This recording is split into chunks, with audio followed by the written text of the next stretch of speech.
स्वागत है आपका एक और नई वीडियो के अंदर। पिछले वीडियो के अंदर हमने देखा था भागवत गीता का 10वां अध्याय। अब इस वीडियो के अंदर हम देखेंगे भागवत गीता का 11वां अध्याय। अगर इस चैनल पर पहली बार विजिट किया है तो चैनल को सब्सक्राइब करें।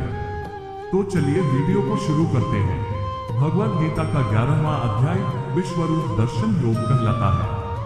इस अध्याय में भगवान श्री कृष्ण अर्जुन को अपना विराट रूप दिखाते हैं, जिससे अर्जुन भगवान की अनंत शक्ति, स्वरूप और सर्वव्यापकता का अनुभव करता है। यह अध्याय विशेष रूप से महत्वपूर्ण है क्योंकि इसमें अर्जुन को ये समझ में आता है कि भगवान का स्वरूप न केवल एक साधारण मनुष्य जैसा है, बल्कि वे संपूर्ण सृष्टि के सृजन, पालन और संहार के नियंत्रक भी हैं। आइए 11वें अध्याय को सरल भाषा में विस्तार से समझते हैं। 1. अर्जुन की जिज्ञासा और भगवान से अनुरोध। अर्जुन 10वें अध्याय में भगवान श्री कृष्ण द्वारा उनकी विभूतियों और शक्तियों के वर्णन को सुनने के बाद ये जानने की इच्छा व्यक्त करता है कि वह भगवान के उस दिव्य स्वरूप को देखना चाहता है जो समस्त सृष्टि में फैला हुआ है। अर्जुन कहता है कि उसने भगवान की महिमा सुनी है, लेकिन अब वह उसे अपनी आंखों से देखना चाहता है। अर्जुन भगवान से प्रार्थना करता है कि यदि भगवान उसे सक्षम समझते हैं तो वे उसे अपना विराट रूप दिखाएं। ये भगवान का वह रूप है जो सृष्टि की हर चीज को एक साथ समाहित करता है, आकाश, पृथ्वी, जीव, प्रकृति और सभी शक्तियों को। 2.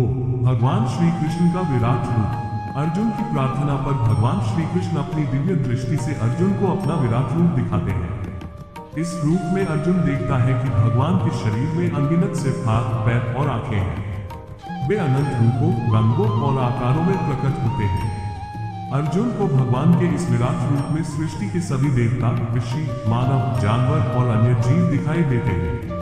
भगवान का ये रूप न केवल विशाल और भव्य है, बल्कि यह अनंत, अनादि और अपार है।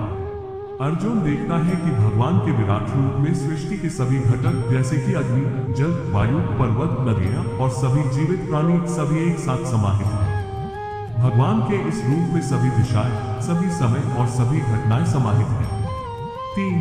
भगवान का संहारक रूप। भगवान का विराट रूप केवल सृजन और पालन का ही नहीं, बल्कि संहार का भी प्रतीक है। अर्जुन देखता है कि भगवान के मुख से अग्नि की ज्वालाएं निकल रही हैं और वे अनेक योद्धाओं और राजाओं को अपने मुख में निगल रहे हैं। भगवान का ये रूप ये दर्शाता है कि सृष्टि का संहार भी भगवान की लीला का एक हिस्सा है। भगवान श्री कृष्ण अर्जुन को ये बताते हैं कि उन्होंने पहले ही कौरवों और अन्य योद्धाओं के विनाश का निश्चय कर लिया है। अर्जुन को बस एक साधन के रूप में कार्य करना है। वे अर्जुन को ये कहते हैं कि वह केवल भगवान की इच्छा को पूरा करने के लिए युद्ध करे और अपना धर्म निभाए, क्योंकि जीत पहले से निश्चित है। 4. अर्जुन की भय और श्रद्धा मिश्रित प्रतिक्रिया। भगवान के विराट रूप को देखकर अर्जुन आश्चर्यचकित और भयभीत हो जाता है। वह पहले भगवान की महिमा का गुणगान करता है, लेकिन फिर भगवान के संहारक रूप को देखकर भय से भर जाता है। उसे यह एहसास होता है कि भगवान न केवल सृष्टि के पालन करता है, बल्कि वे सृष्टि के संहारक भी हैं। अर्जुन भगवान के इस अद्भुत रूप को देखकर अपने आप को बहुत छोटा महसूस करता है और कहता है कि वह भगवान की महिमा को पूरी तरह से समझ नहीं पाया था। वह भगवान से क्षमा मांगता है और कहता है कि उसने अज्ञानवश उन्हें अपने मित्र की तरह समझा और उनके साथ साधारण व्यवहार किया। अब वह उनकी असली शक्ति को जान चुका है और उनसे पुनः अपने साधारण रूप में आने की प्रार्थना करता है। 5. भगवान का संदेश, अपना कर्तव्य निभाओ। भगवान श्री कृष्ण अर्जुन को बताते हैं कि यह विराट रूप केवल उनके दिव्य दृष्टि से ही देखा जा सकता है और यह मनुष्य की साधारण दृष्टि से नहीं देखा जा सकता। भगवान कहते हैं कि उन्होंने ये रूप अर्जुन को इसलिए दिखाया ताकि वह समझ सके कि सृष्टि का नियंत्रण भगवान के हाथों में है और उसे अपने कर्तव्यों को बिना किसी संदेह और डर के निभाना चाहिए। भगवान कहते हैं कि अर्जुन को बस अपना कर्तव्य निभाना है, क्योंकि उन्होंने पहले ही युद्ध के परिणाम और सभी योद्धाओं के भविष्य का निर्धारण कर दिया है। अर्जुन को अपने कर्तव्यों के प्रति समर्पित रहना चाहिए, फल की चिंता नहीं करनी चाहिए। 6. भगवान का साधारण रूप में वापस आना। अर्जुन के निवेदन पर भगवान श्री कृष्ण अपने विराट रूप को समाप्त करके अपने साधारण रूप में वापस आ जाते हैं। वे अर्जुन को यह आश्वासन देते हैं कि वह उनके प्रिय भक्त और मित्र हैं, इसलिए उन्होंने उसे ये दिव्य रूप दिखाया। भगवान अर्जुन को ये भी कहते हैं कि सच्ची भक्ति से ही व्यक्ति उनके वास्तविक स्वरूप को देख और अनुभव कर सकता है। जो व्यक्ति अपने सारे कार्य भगवान को समर्पित करता है और उन्हें पूरी भक्ति और श्रद्धा से पूछता है, वही भगवान के सच्चे स्वरूप का अनुभव कर सकता है। 7 अध्याय का निष्कर्ष और शिक्षा। भगवद गीता के 11वें अध्याय से हमें कई महत्वपूर्ण शिक्षाएं मिलती हैं। भगवान सर्वशक्तिमान और सर्वव्यापी हैं। भगवान का विराट रूप ये दिखाता है कि वे सृष्टि के हर कण में मौजूद हैं और उनके पास अनंत शक्तियां हैं। वे सृष्टि के सृजन, पालन और संहार के नियंत्रक हैं। अपना कर्तव्य निभाना जरूरी है। भगवान अर्जुन को ये सिखाते हैं कि एक योद्धा का कर्तव्य है कि वह धर्म के अनुसार युद्ध करे, चाहे परिणाम कुछ भी हो। भगवान पहले ही सब कुछ तय कर चुके हैं। अर्जुन को केवल एक साधन बनकर अपना धर्म निभाना है। भगवान की महिमा को पहचानना। अर्जुन का अनुभव ये दिखाता है कि भगवान को केवल साधारण दृष्टि से नहीं देखा जा सकता।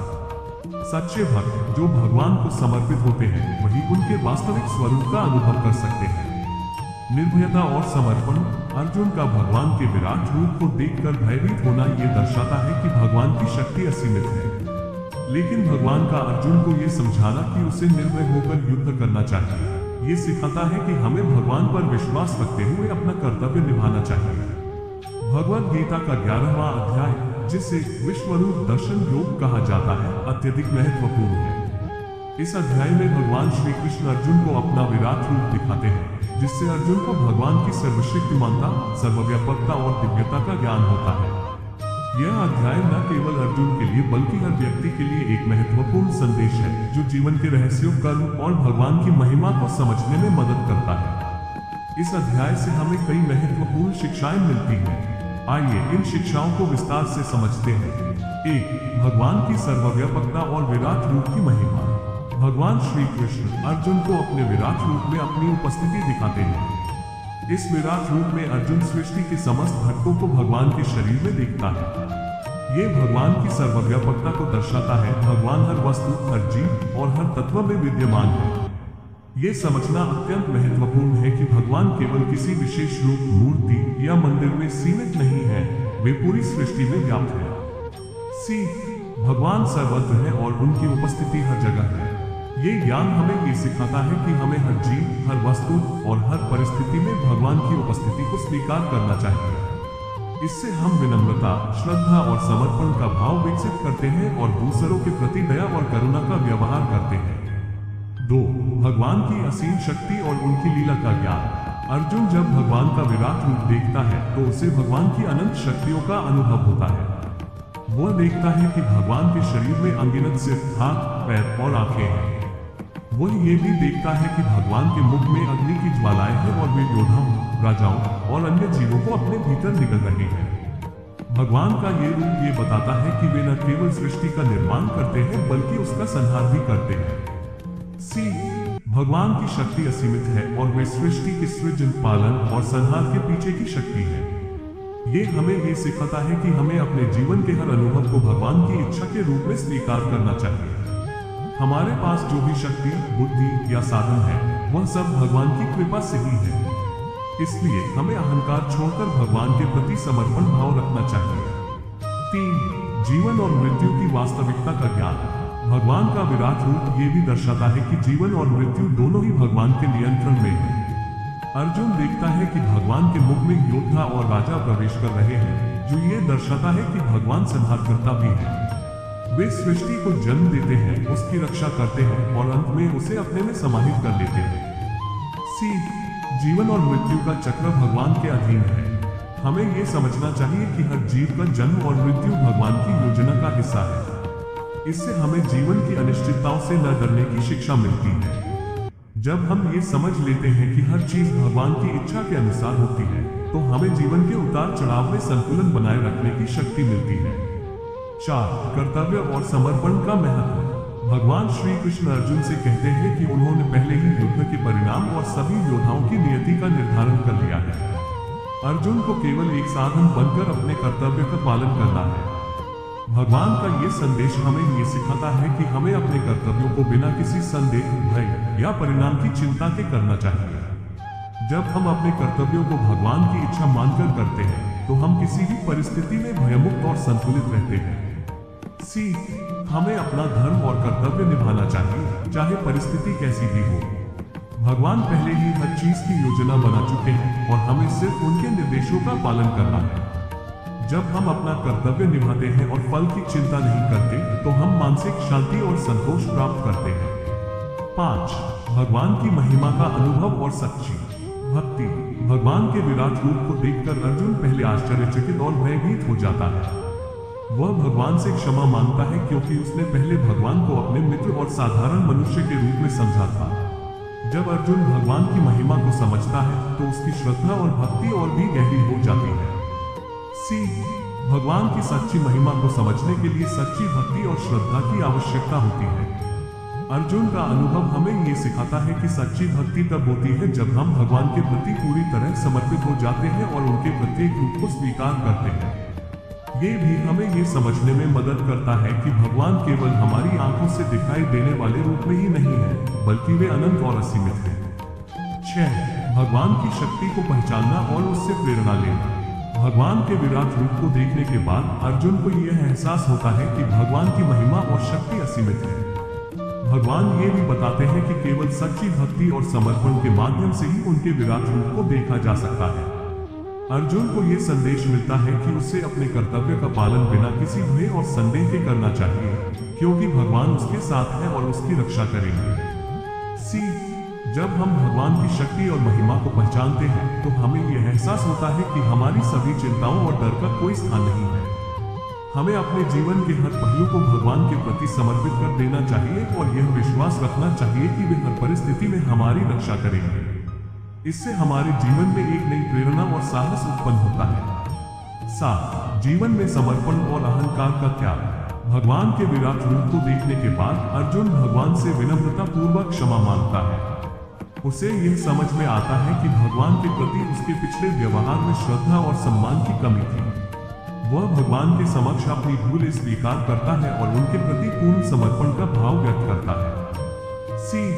हमें अपने जीवन में भगवान के प्रति विनम्रता और समर्पण का भाव रखना चाहिए। अहंकार का त्याग करके भगवान के प्रति अपनी भक्ति को समर्पित करना ही सच्चा धर्म है। जब हम भगवान के प्रति विनम्र और समर्पित होते हैं तब हम सच्ची शांति और संतोष का अनुभव करते हैं। 8. भगवान के विराट रूप का महत्व और दिव्यता का अनुभव। भगवान अर्जुन को ये बताते हैं कि उनके विराट रूप को देखना केवल दिव्य दृष्टि से ही संभव है। मनुष्य की साधारण आंखों से इसे देख पाना असंभव है। ये हमें ये सिखाता है कि भगवान की महिमा को अनुभव करने के लिए हमें साधारण दृष्टि से ऊपर उठकर आत्मिक दृष्टि की आवश्यकता होती है। सी. सच्ची भक्ति और तप से ही भगवान की वास्तविक महिमा का अनुभव हो सकता है। जब हम अपने जीवन को सच्चे अर्थों में भगवान के प्रति समर्पित करते हैं तो हमें दिव्य दृष्टि प्राप्त होती है, जिससे हम भगवान की अनंतता और दिव्यता को समझ सकते हैं। 9. भगवान की लीला का अर्थ और उसका अनुभव। भगवान का विराट रूप ये दर्शाता है कि सृष्टि में जो भी होता है वह भगवान की लीला का ही एक हिस्सा है।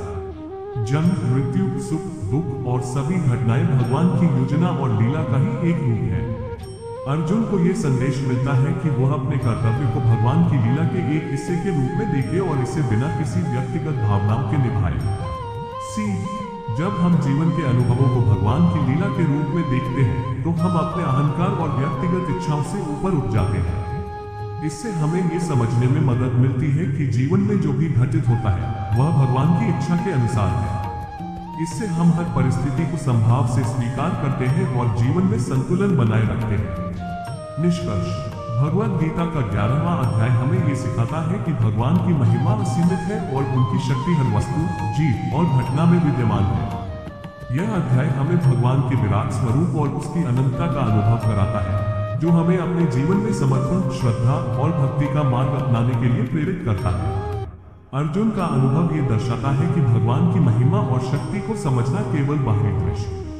अगर आपको यह वीडियो अच्छी लगी तो वीडियो को लाइक करें और चैनल को सब्सक्राइब करें। मिलते हैं भागवत गीता के 12वें अध्याय में।